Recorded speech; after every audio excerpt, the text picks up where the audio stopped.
Hello, everyone, and welcome to today's session of the Pathway to 17 Summit. We will be talking with Tyler on carbon markets. Would you like to introduce yourself, Tyler, whilst I pull up the slides? Sure, yeah. Good morning, good afternoon, good evening, depending on where you are in the world today. My name is Tyler Ferdinand, and I'm a climate change economist with BFA Global. And I'm super happy to be here today at Pathways to 17, where I'll be sharing some exciting research that myself and a team of colleagues have been working on related to voluntary carbon markets and making them more equitable in Africa.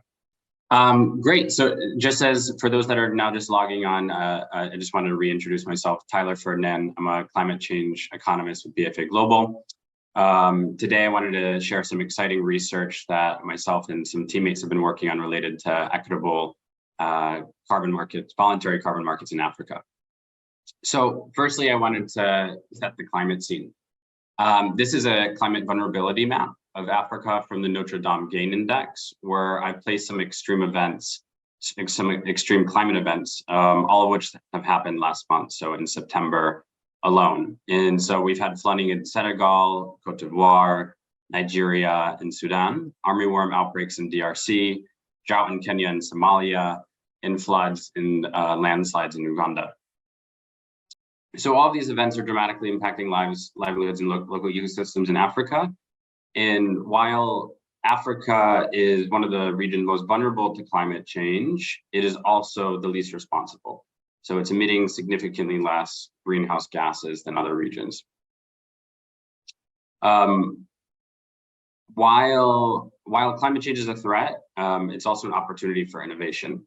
And so as part of the solution, a group I've been working with, the Climate Innovation for Adaptation and Resilience, the CFAR Alliance, you can go to the next slide, Sephutile, please, has come together over the past 2 years or so. And the aim of the alliance is to help empower local innovation, including in Africa, to deliver impact for humans, climate, and nature. As you can see here, our alliance consists of financial service providers, think tanks, venture builders, donors, and more, all coming from a diverse background, or a mix of a diverse background from financial inclusion, climate change, and conservation. Next slide, please. Within the CFAR Alliance, we have several working groups. One of these working groups is focused on specifically carbon finance, and this working group is led by BFA Global and Mercy Corps Ventures, but as you can see, also consists of a lot of people from diverse backgrounds. Over the past several months, our group has been focusing on developing an investment opportunity brief for nature-based solutions in the African voluntary carbon market. And today I would like to share some of our preliminary findings from that investment brief. Next slide, please. For those, one back, por favor. For those not super familiar with carbon markets, I just wanted to give a quick 101. So in the carbon market, there are two major segments. In Sephutile, I'm still seeing this side, if you could go one back. Yeah, that one, great, thank you. In the carbon market, there are two major segments. There's the compliance carbon market and the voluntary carbon market, which from here on, I'll probably refer to as the VCM, just to save some time because it's a mouthful.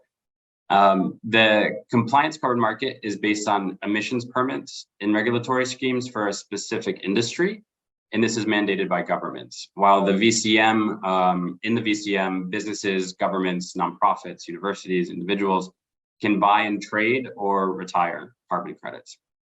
And typically this is corporations that are trying to get to their net zero emissions goals. Next slide, please.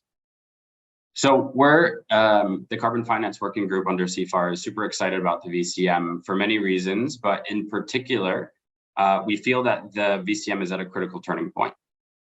And we say this for three major reasons. One, there's been more than US $2 billion in carbon credits that were traded in 2022 alone.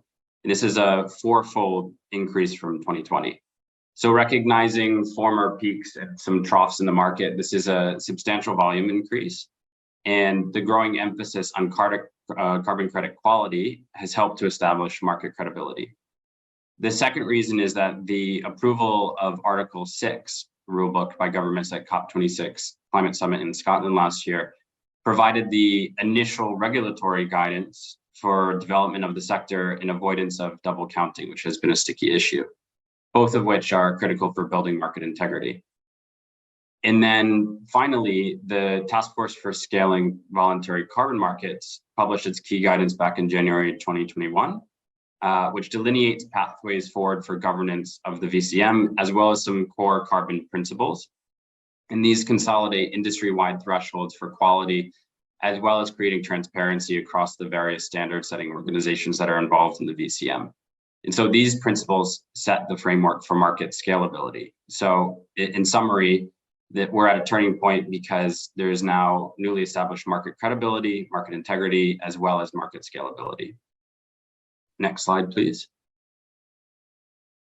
So as you can see, the VCM can be overwhelming in its complexity, and I find this taxonomy to be quite helpful to visualize the different types of credits that can apply to the VCM.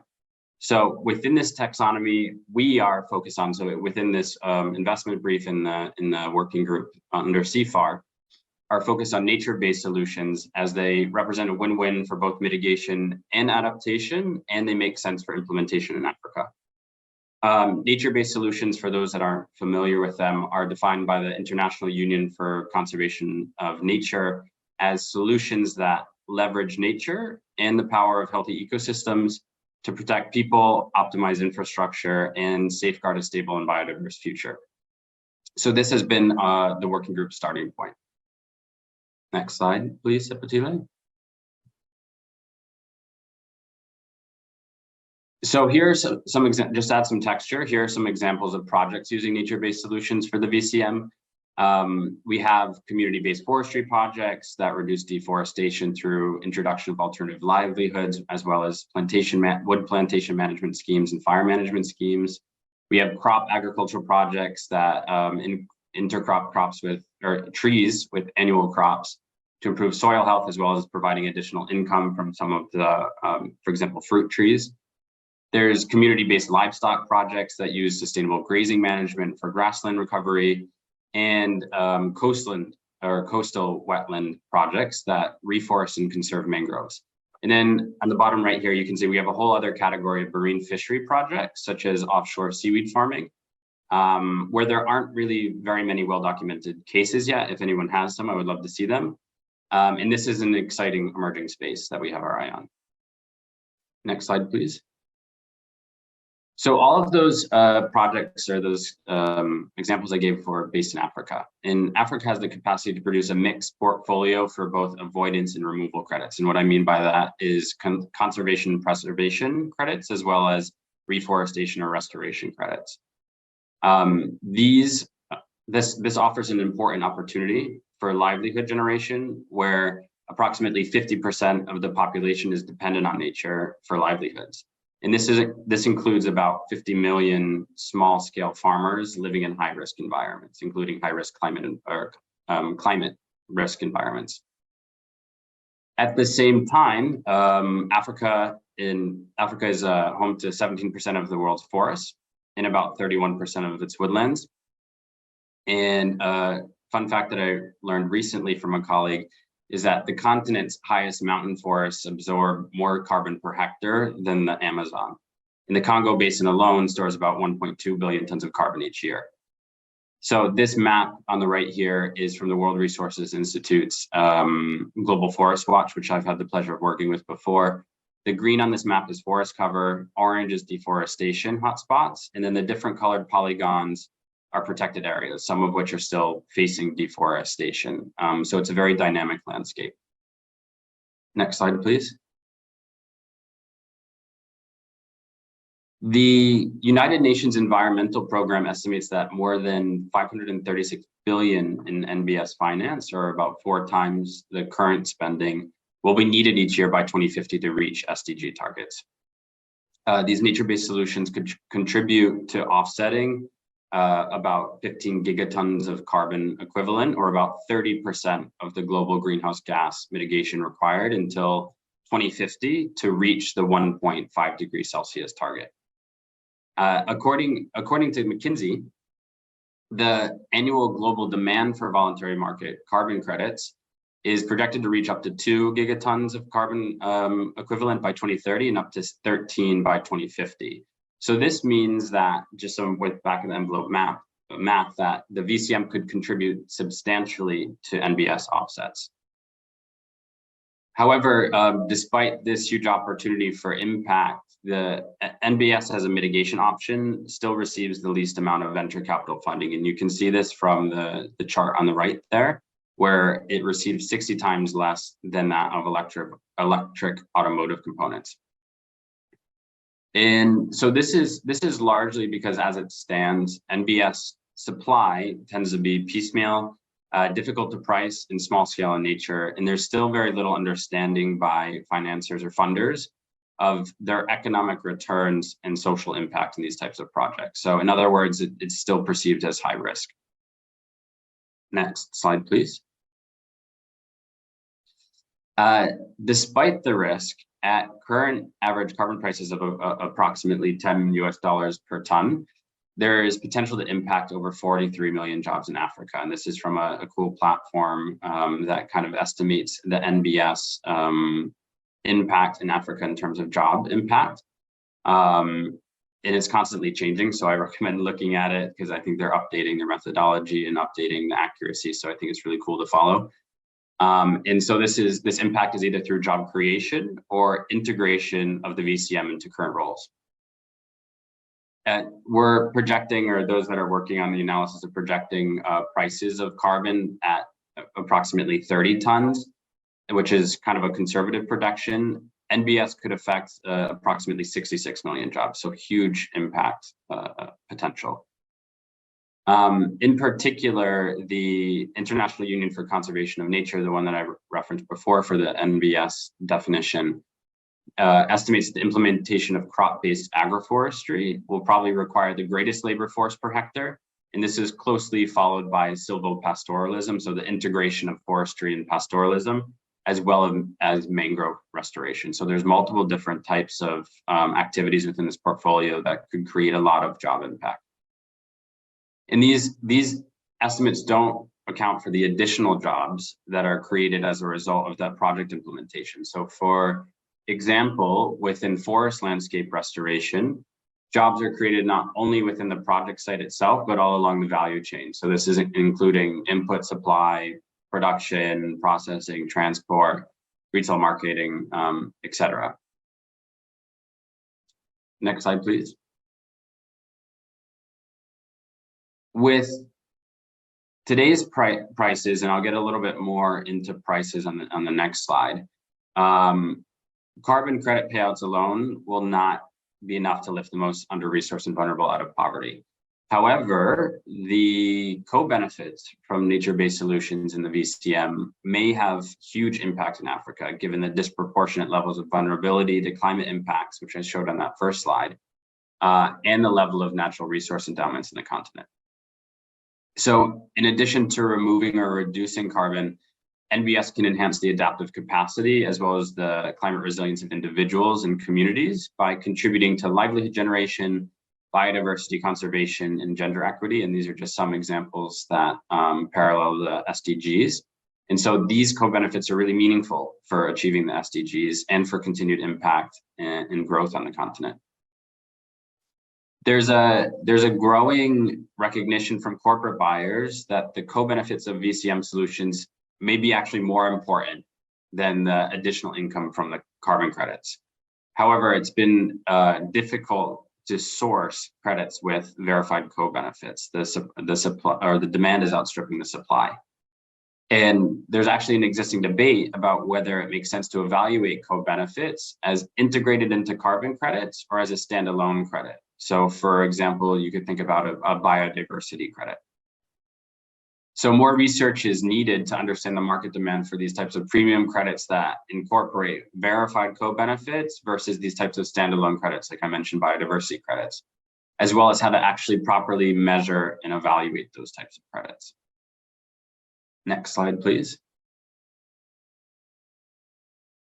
So I wanted to return to this big issue of price. And if you think back to that taxonomy that I showed before, the marketplace is very confusing. It's fragmented. There are many standards and platforms.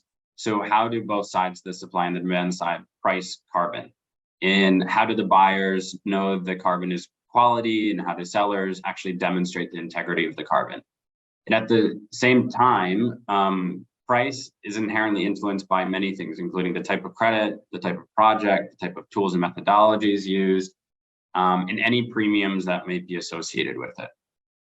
So it's clear that the voluntary carbon market today suffers from a mismatch between buyers and sellers, yet it's unclear what the market price for carbon should actually be. Although it is expected to rise, the price for carbon credits varies widely and overall is too low. I had mentioned $10 is the average, but it can be lower. So one to 9 tends to be a common price, dollars, to achieve the unit economics to make small scale projects feasible. And often about 60 to 90% of that price doesn't even reach communities, as a large chunk of that price is absorbed by intermediaries. So that could be brokers, validators, or standard bodies. So as is, small land stewards don't have strong enough price incentives to transition or offset the risk of product development.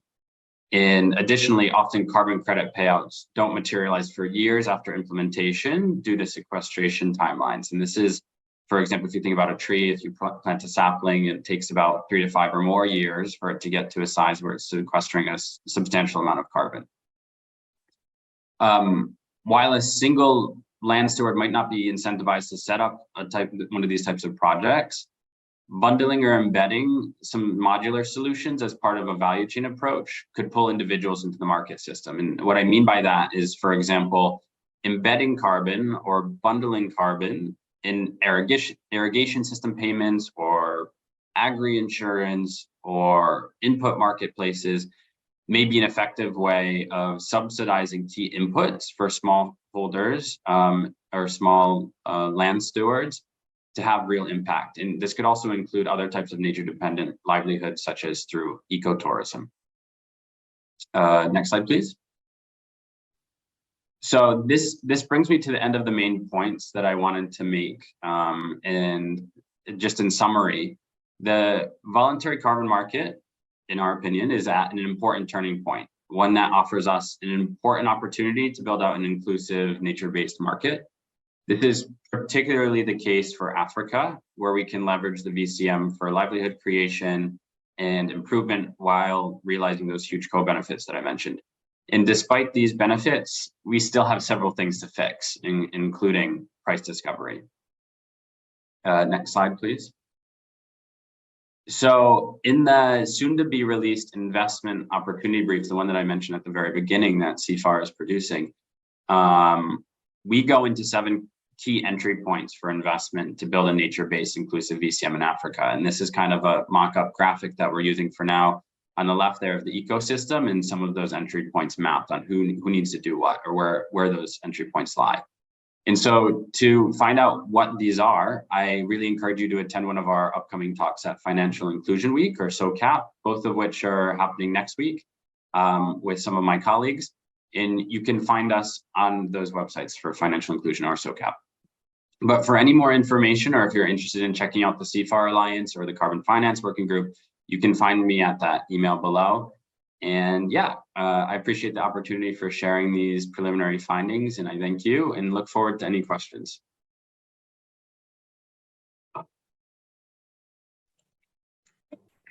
Great, thank you. Thank you for that, Tyler. It was a very insightful presentation. As you were presenting, I had questions, but you were answering them as you were going through. So it was really, really great. And I think what I'm taking away from it right now is, you know, there are a few things that you mentioned that you highlighted that I thought were very insightful. That around the price of carbon credits, sorry, and that 60 to 90% of those of the current price does not reach communities. And when we're thinking about climate resilience and building climate resilience on the continent, one of the questions that I have are always around, well, not really a question, but it's more of a thought, a growing thought as the conversations are going, that there seems to be a need for us to reimagine in Africa what development looks like, because what we've known to be development and industrialization has been more towards industrialization, but now that we know of the climate impact, we have to rethink that, and what does that look like for Africa, and what does the future look like for us? So that's a question that I have, that I'm asking myself, and I'm asking all of us to ask ourselves as well. But maybe to go into if you'd like to add to that, great, but I can also ask you a more simpler question. Yeah. Yeah, no, and I think that's a great question to ask. And I work in BFA works with a bunch of entrepreneurs that are in this space that are asking that same question of how do we want to build this future? And I think that through the investment brief, one of the cases that we're trying to make is that it would be nature-based, right? There's so much potential for nature-based solutions. We just really need to figure out how to make that work for those that need it most. And so that relates a lot to that price discovery bit that I was talking about, but a lot of it has to do with access, right? So actual access to those marketplaces that would give access to these types of carbon credits. Yeah. Okay, so something else that you also highlighted in your presentation is around the numerous opportunities for investment. So if you had to narrow it down to the top two, what would those be and why? Yeah, sure. So that's a little bit of a quick, tricky question, because I don't want to give away too much detail, because we haven't launched this brief yet, which is why I was encouraging others to join us next week. But I think I can give some little secret hints, so to speak. So the main challenges in the VCM, I think, coincide with the main opportunities, both of which are related to improving the unit economics for small land stewards, right? So we're trying to really get the VCM to that level where it's benefiting the most under-resourced and the most vulnerable, climate vulnerable. And I think what we're hearing or seeing, and I don't think this would be a surprise for those that have worked in the voluntary carbon market space, is that a lot of it has to do with monitoring, reporting, and validation. So the MRV mechanisms within the VCM tend to be very costly and not accessible to these types of land stewards, because they make the products too expensive to be feasible to produce the types of credits that are sellable on market. So I think that one of the main investable opportunities is related to innovation in I'm going to say climate tech, but specifically for MRV tech innovation. And then the other thing that I would mention is, and I mentioned it before in response to your earlier insightful comment, was about marketplace access, right? Is that right now the types of products that are on there aren't in the marketplaces, which are very, as I mentioned before, fragmented, not very transparent. This makes it very difficult for small land stewards or smaller products to build their supply or sell their credits in that market. And so I think that what needs to happen is innovation in types of digital marketplaces, and some are emerging right now that help incentivize direct buying as well as equitable access to buyers for those types of projects, smaller projects. So I'm just going to keep it at that level, because I don't want to spoil anything for my colleagues that are speaking next week. Well, I look forward to, I think I'll be joining in on that one, or at least on one of them. So I look forward to learning more about that from your colleagues as well, and seeing and reading the report when it comes out. We've spoken a lot about access being one of the barriers to NBS carbon markets. Are there any other negatives that are there any negatives, to NBS carbon markets? Because it's been speaking about access, the gap in access for communities versus what is out there. And I'm also seeing a question from the audience. But are there any negatives to NBS carbon markets, and how can these be mitigated? Yeah, so I had mentioned that right now it tends to be quite piecemeal, so it's not it's still very fragmented in terms of that supply. It's difficult to price, small scale nature, which makes those unit economics difficult. And I think there's a point there for where MRV and marketplace, different types of marketplaces would play a role. But also there's this issue with the upfront costs. Like if you're talking about small project development, upfront costs tend to be quite high, and the returns, as I mentioned, in terms of sequestration for trees, for example, tend to be quite long. So you might start a project and you don't see the fruits of that labor, no pun intended, to come out for 3 to 5 to 7 years, right? So I think there needs to be more creative solutions through pre-financing of these types of projects. In the form of, for example, future forward contracts, different types of grants or concessionary capital. And another way that I think is really interesting, and I mentioned this briefly, is the embedding component, right? So you're actually embedding carbon credits into different types of tools or inputs that, for example, smallholder farmers would need regardless. So irrigation or insurance products or whatever those might be, that it's actually not so direct payment to that smallholder, but it's actually subsidizing other types of inputs that they would need. And so I think that there's some creative ways to play around with how to actually get that carbon credit benefit to small projects. Okay, thank you. So I'll just briefly, 1 minute, a question from the audience from Abu Bakr. I hope I'm pronouncing that correct. Should we not relook how we value activities of low-income people in direct relation to how it impacts environment and climate? So I'm just rereading that question. Should we not relook how we value activities of low-income people in direct relation to how it impacts, et cetera, how it impacts environment and climate? So I think maybe what that question is getting at is this co-benefit piece.